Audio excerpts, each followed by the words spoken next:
I trust we are good.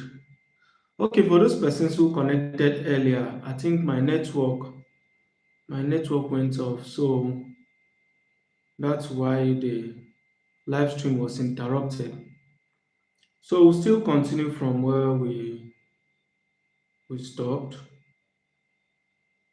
So I believe that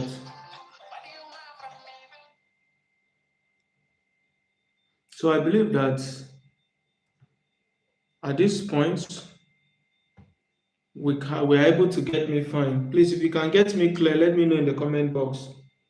I want to be sure that the network is perfect now. If you can get me clearly, please let me know in the comment box. If you're just connecting to this channel for the first time, this is Wisdom's Concept, a home of trend. Every update that's trending and how it influences our life, our decisions, our actions, and our lifestyle and everything. So you are rest. So sorry everyone. My network today is just something else. I just wish you to carry. I just wish you to carry. But if the network goes off again, we may have to end here for today. I don't know why it's misbehaving today. However, as I was saying earlier, on this particular live stream, we're supposed to explore, is Peter Obi the right candidate for 2027 election from the oppositional end? From the opposition end. Now we know that 2027 is actually a defining moment for Nigeria in its that is in terms of the political aspect. It's going to decide a lot of things as it concerns the next 4 years for the country.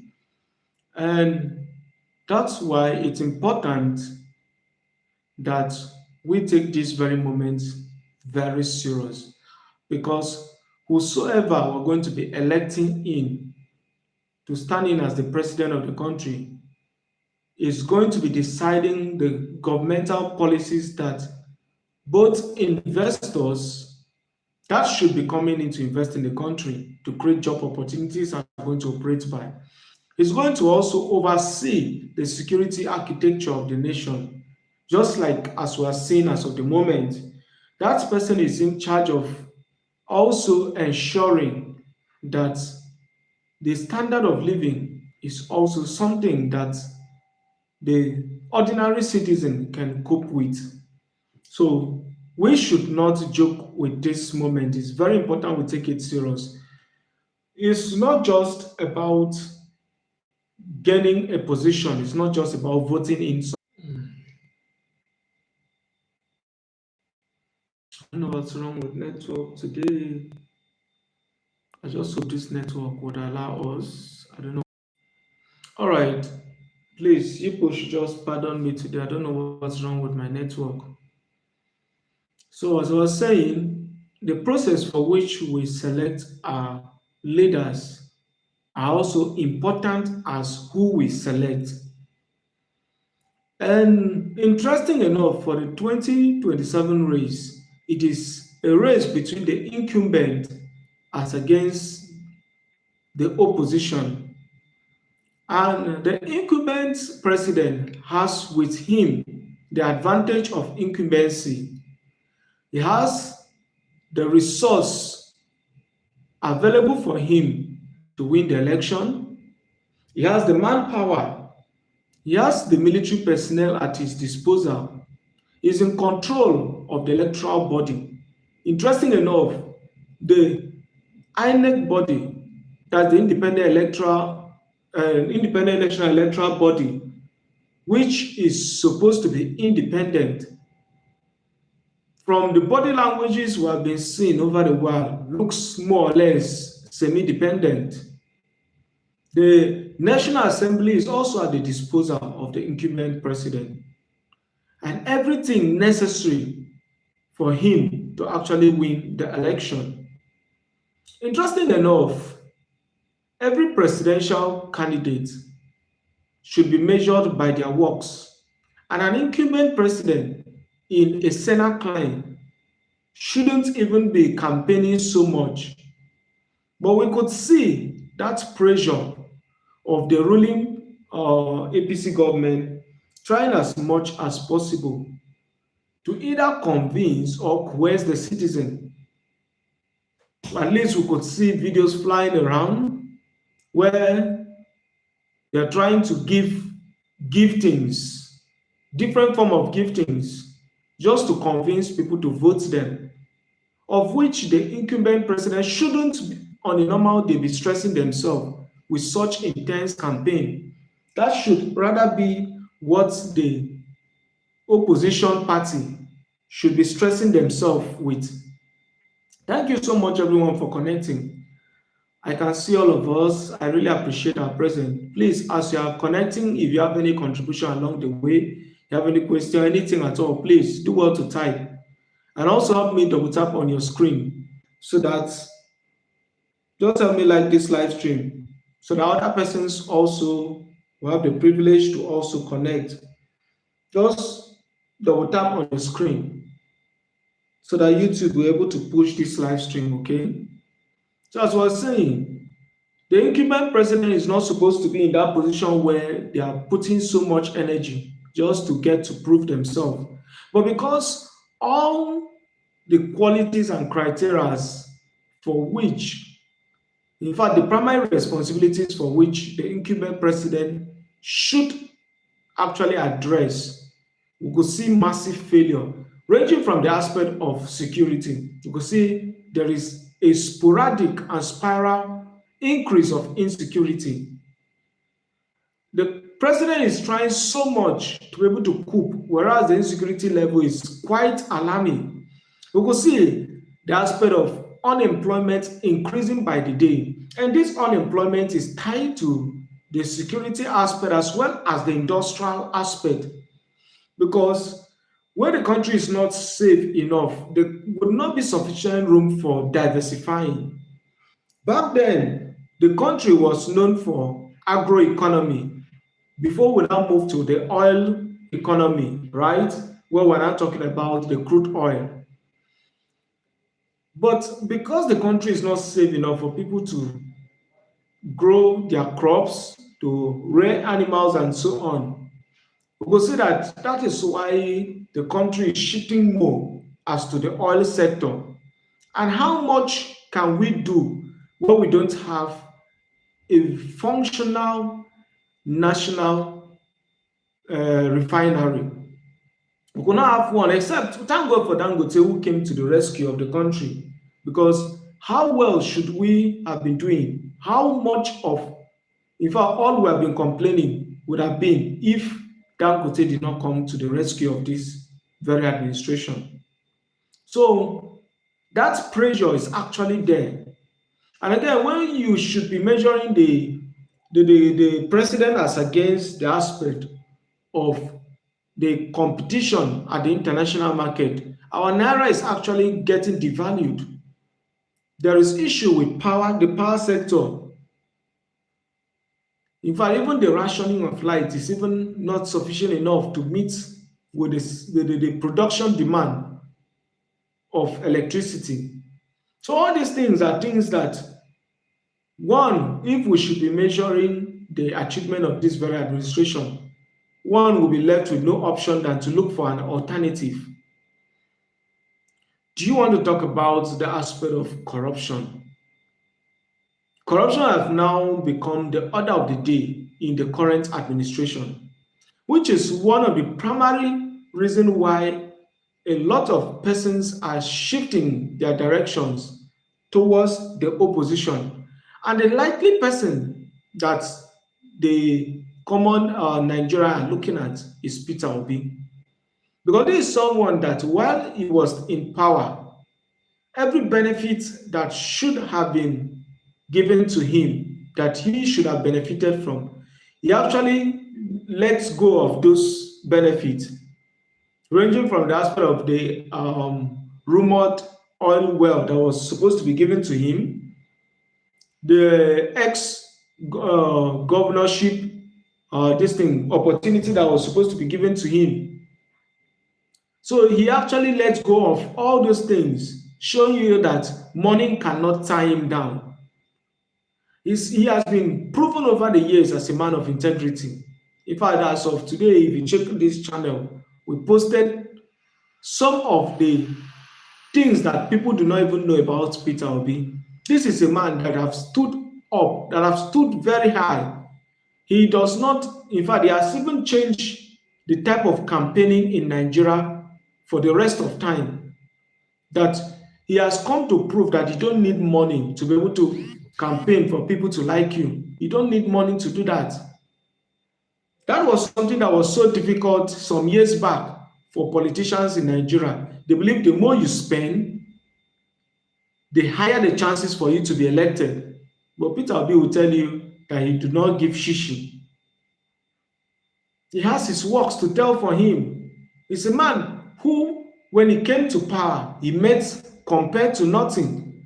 But when he left, as asset as well as fiscal cash, he left a reasonable amount in the account for the next government to actually work on. When it comes to insecurity in Anambra State, you could see that he was able to address it. So these are some of the reasons why people are looking at the direction of Peter Obi. But with the antecedent of the person we are talking about, that's the incumbent president, it calls one to ask, can Peter Obi, who is a man who is trying to stay at the lane of someone who has integrity, someone who cannot compromise his principle, can he really face someone who is ready to grab it, to take it, to run away with it? Is Peter Obi really ready for this drama? Is he competent enough? Is he ready enough to compromise his stance? To say, I am also ready to grab it, to run away with it? Is Peter Obi really that person? And for me, if you ask me, just before then, if you even want to look at the type of primaries they conducted with the videos flying around, where somebody is counting from 40 to 500, 500 to 3,000, 3,000 to and the rest. I believe we have all seen those videos flying around. Now, if you want to look at that, is Peter Obi really ready to do this? Interesting enough, even the ADC, for which Peter Obi was previously there, the same pattern, the same trend taking place, which is making 2027 going to be a very interesting year. It is making it look more or less like who is able to read most will be able to stand the chance to win the election, which is not supposed to be so. Elections are supposed to be won in terms of competence, in terms of what you have done or what you can do, the potential that you have. That's how elections are supposed to be won in a Senate climb. But with the current administration, it has changed the paradigm that how much you can spend, how well you can go to intimidate voters, how well you can go to snatch the ballot box and so on, which is not supposed to be so. So is Peter Obi really ready? Left for me, from my own view, I'm not seeing 2027 as a race between Peter Obi and Bola Ahmed Tinubu. No, I'm not seeing it that way. I'm rather seeing it as a race between Nigerians as against Tinubu, which is the daily experiences of Nigerians. If you could see the rising acceptance of Peter Obi at the north in recent time, it will tell you that Nigerians are really dissatisfied with the current administration. They are not finding joy with the experiences they have on a daily basis. Looking at all the parameters we talk about for which the president is supposed to address, the aspect of security, the aspect of the healthcare system, the aspect of the employment aspect, the standard of living, talking about the aspect of power. Do you want to talk about the aspect of the educational system? All these parameters that one will want to measure are the reasons why Nigeria are dissatisfied with the current administration. Looking at the loan amount, in fact, it will take several administrations to be able to get rid, to eradicate the amount that this current administration for the past 4 years has been able to loan. So that's why we ask, can Peter Obi face Tinubu?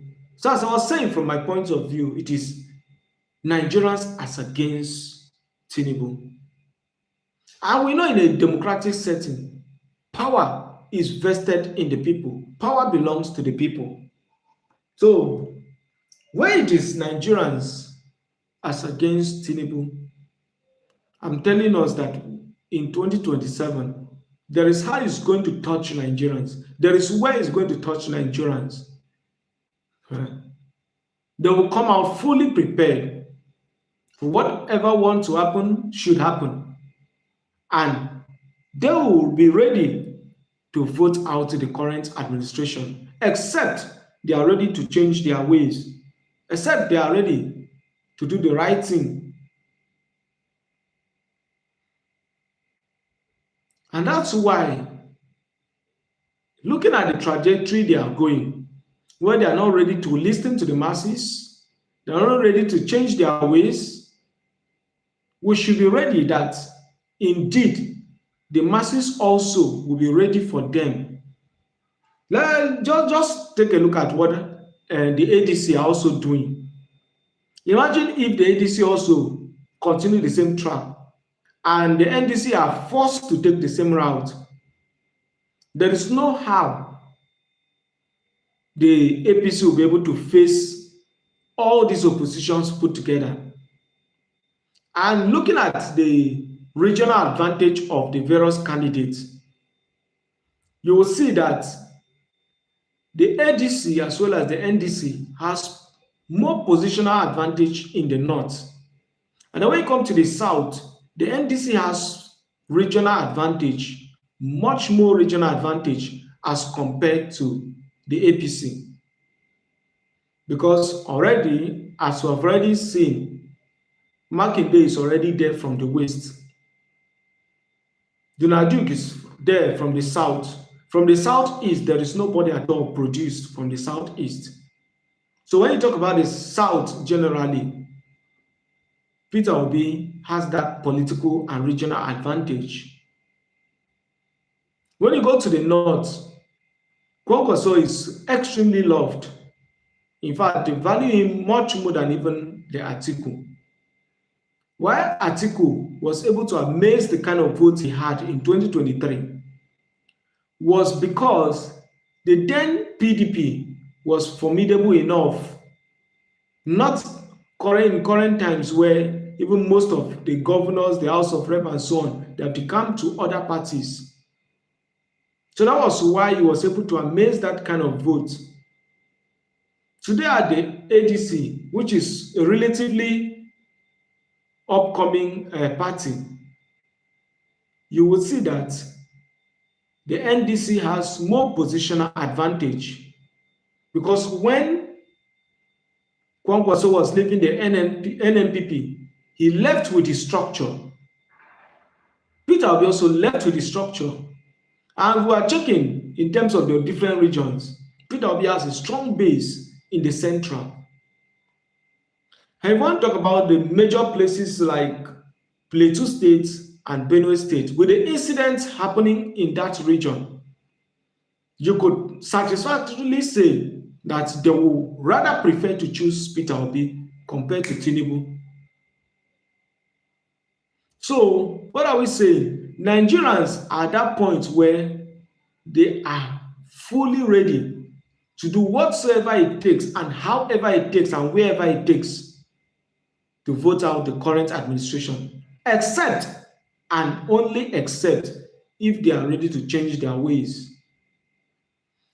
In coming days, we are going to be discussing how we are going to tackle each of the plan these people are going to be putting in place to rig the election, how to be able to handle them. First of all, I would like to end this live stream on this note that for those of us, because I conducted a poll some days ago where I asked us the current or the actual logo for NDC on the INEC website. Interesting enough, a couple of persons could not get it right.